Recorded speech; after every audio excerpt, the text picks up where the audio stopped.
Assalamualaikum warahmatullahi wabarakatuh. Waalaikumsalam warahmatullahi wabarakatuh.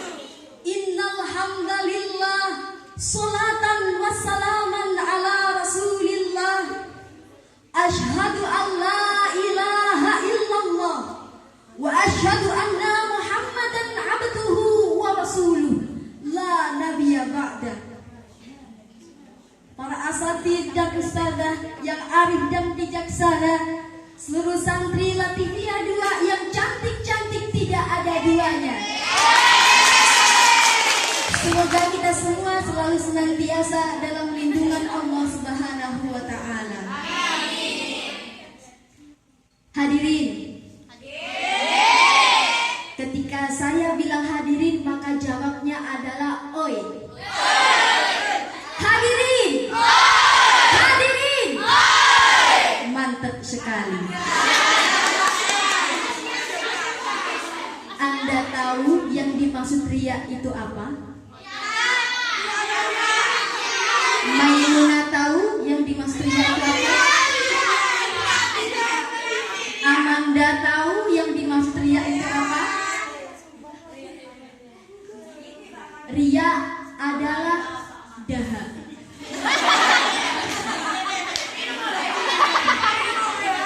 Bukan itu ya. Riya adalah pamer. Pamer adalah salah. Ujub adalah riya.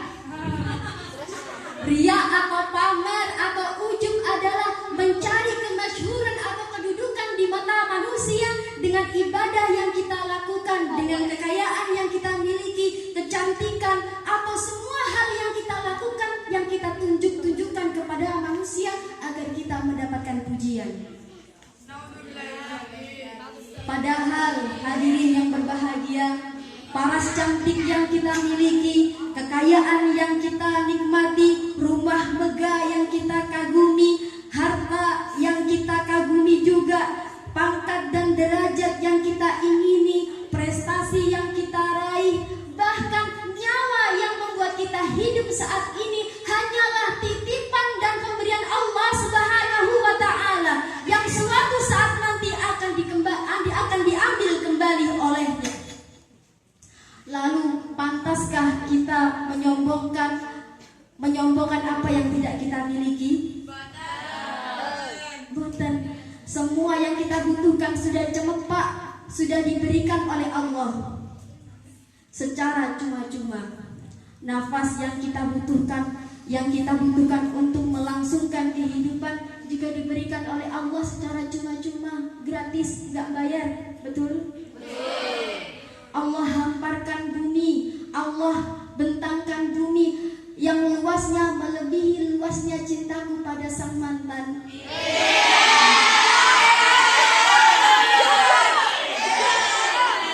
Agar kita bisa mencari rizki dari bumi dan mencari makanan dan minuman dari tanaman dan hewan-hewan. Kita pun gak bayar. Betul? Lalu apa yang pantas kita sombongkan? Allah Ta'ala berfirman, Innama yut'imukum liwajhillah la nuridu jazaan wala syukuro. Sesungguhnya kami memberikan makan kamu bukan untuk mendapatkan imbalan dari kalian, juga syukuro, ucapan terima kasih. Padahal semuanya itu milik Allah, tapi Allah tidak mengharapkan imbalan dan ucapan matur suwun dari kita. Lawang kita saja yang dititipi kok yang minta dipuji. Bayar itu ketika ada di tangan manusia, air di tangan manusia baru bayar. Padahal kalau kita haus kita tinggal ngambil di sumber, semuanya sudah cemepak saking Gusti Allah, air mengalir di laut dan di sungai, kita nggak bayar per liter. Kita mengambil tumbuhan juga nggak bayar per kilo. Betul? Betul. Dalam hal ini Allah Subhanahu wa taala berfirman, A'udzu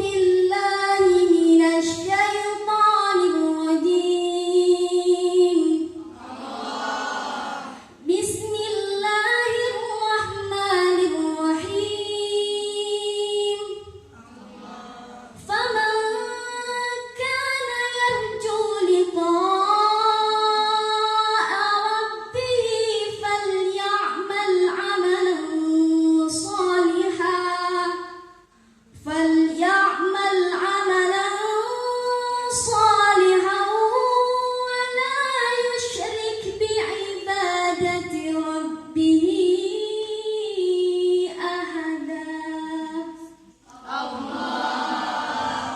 Barang siapa mengharapkan pertemuan dengan Tuhannya, maka hendaklah ia melakukan perbuatan soleh dan janganlah menyekutukan Allah dengan seorang pun ketika beribadah kepadanya.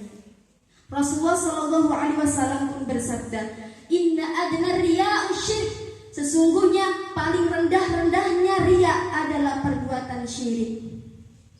Hadirin, hadirin.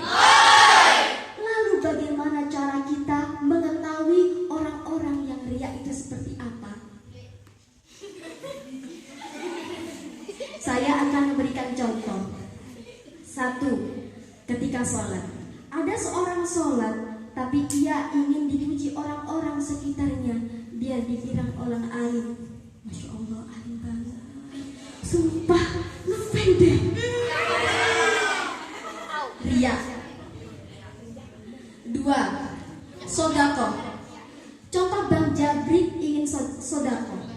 Habis itu Bang Jabrik bilang ke temennya, bro, aku bisa sodakoh loh 50.000 ke orang-orang fakir di sana tadi. Kamu gak sodakoh? Kagak. Iya gak sodakoh.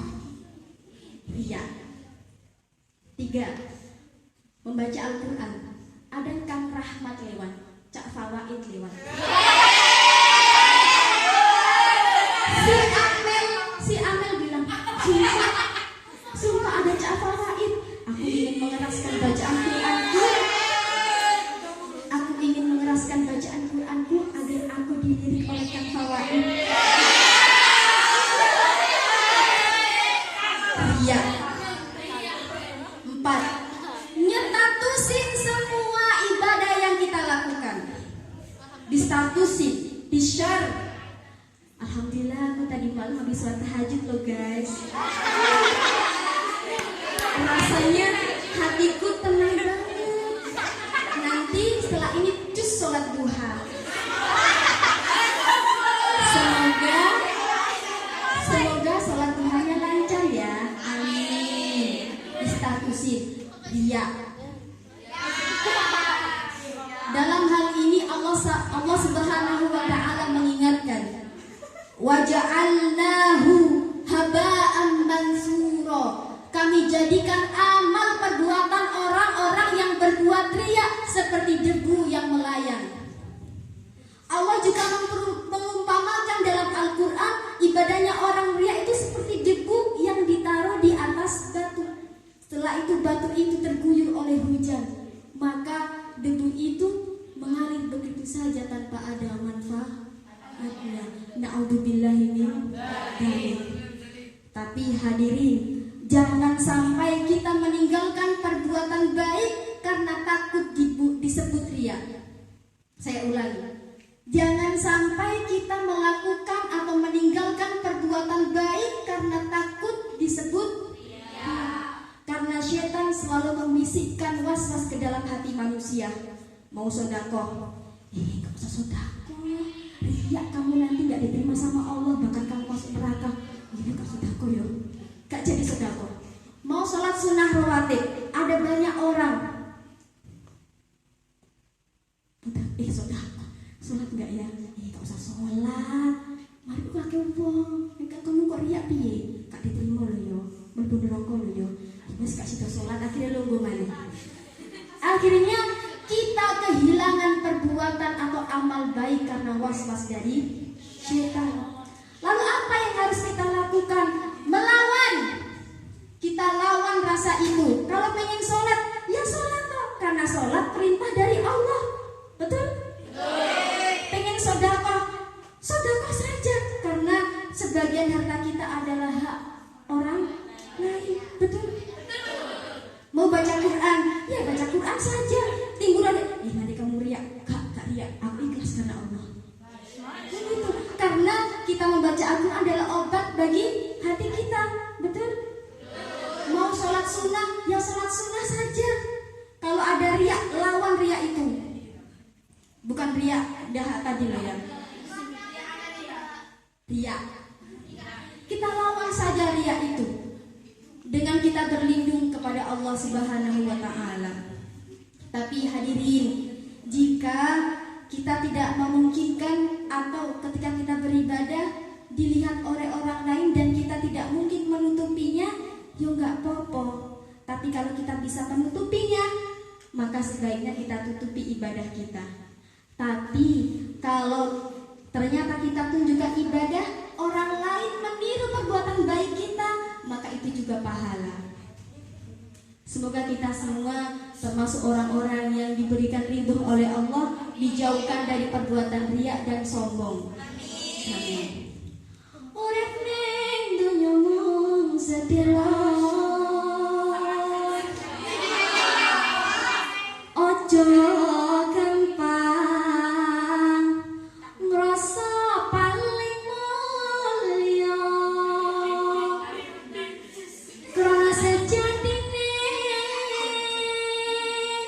kabeh titipan sing kuwasa, sabar lan syukur, mugi Gusti Allah paring ridho. Amin. Kalau ada sumur di ladang, bolehlah menumpang mandi. Kalau ada umur yang panjang, insya Allah saya ceramah lagi. Semoga apa yang saya sampaikan bisa menyadarkan hati kita dan membuat kita menjadi pribadi yang lebih baik lagi. Mohon maaf jika ada kekurangan dan kurang jelas. Wabillahi taufiq wal hidayah, waridha wal inayah. Wassalamualaikum warahmatullahi wabarakatuh.